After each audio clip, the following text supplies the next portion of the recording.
इस वक्त मेरे साथ मौजूद हैं ओवैसी साहब। सर, आपके घर पे जो है हमला हो गया, इससे पहले भी इस तरीके के जो है हमले होते रहे, क्या वजह है? क्योंकि चर्चा ये भी हो रही है कहीं ऐसा तो नहीं कि बंदर अंदर आसपास काफ़ी ज़्यादा है। नहीं भाई, आप लगते हैं बंदर के एक्सपर्ट हैं आप। मुझे नहीं मालूम ऐसा कौन सा ओबीडियंट बंदर है जो सिर्फ हमारे घर के शीशों पर पत्थर फेंक रहा है। भाई बाजू ईसीआई का भी दफ्तर है, अगर कोई ईसीआई में फेंक देगा तो आप बोलेंगे कि उन्होंने किया क्या, वो मुंबई वाली पार्टी ने, या सामने नहीं करते हैं। 4-4 मरतबा ये बंदर हमारे पास ही आ जाते हैं, और हमने जब नहीं रहते जब आते हैं लोग बेचारे। लेकिन इस सबके बीच में जो है सवाल ये भी उठ रहा है कि केंद्रीय गृह मंत्री का बयान है, आपने भी देखा होगा, यूनिफॉर्म सिविल कोड की तरफ सरकार आगे बढ़ रही है। संसद में भी कई बार जब इस पर चर्चा हुई तो आपने अपनी बात रखी थी, कैसे देख रहे हैं इस पर? देखिए, भारत के मुसलमानों के जो रिलीजियस प्रैक्टिसेस हैं, जो उनका कल्चर है, जो कस्टम्स हैं, उसका हमको प्रोटेक्शन है आर्टिकल 29 के तहत। वो एक अनफेटर्ड फंडामेंटल राइट है, और हम किसी भी हाल में अपने इन चीज़ों को खोने को तैयार नहीं हैं।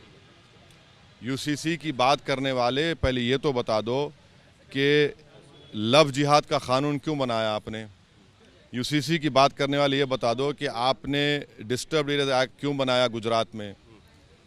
ये सब चीज़ें मगर भारत के मुसलमानों के लिए उनके कस्टम्स, रिलीजियस प्रैक्टिसेस और कल्चर का प्रोटेक्शन आर्टिकल 29 के तहत है। हम किसी भी हाल में उसको खोने के लिए तैयार नहीं हैं। 24 से जोड़ के देख रहे हैं क्या, क्योंकि अगले साल चुनाव भी है? देखिए, बीजेपी के पास कोई जवाब नहीं है बढ़ती हुई बेरोजगारी के ऊपर, महंगाई के ऊपर, हिडनबर्ग की रिपोर्ट के ऊपर, कश्मीरी पंडित की हत्या के ऊपर, चीन जो 2000 स्क्वायर किलोमीटर कब्जा करके बैठा है।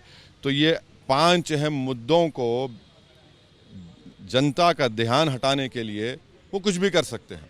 आखिरी सवाल बस। तो फिलहाल जो है असदुद्दीन ओवैसी जिनका ये कहना है कि यूसीसी ऐसे मुद्दे 2024 से चुनावों से पहले जो अहम मुद्दे हैं उनसे जो ध्यान हटाने के लिए इस तरीके का मुद्दा लाया जा रहा है।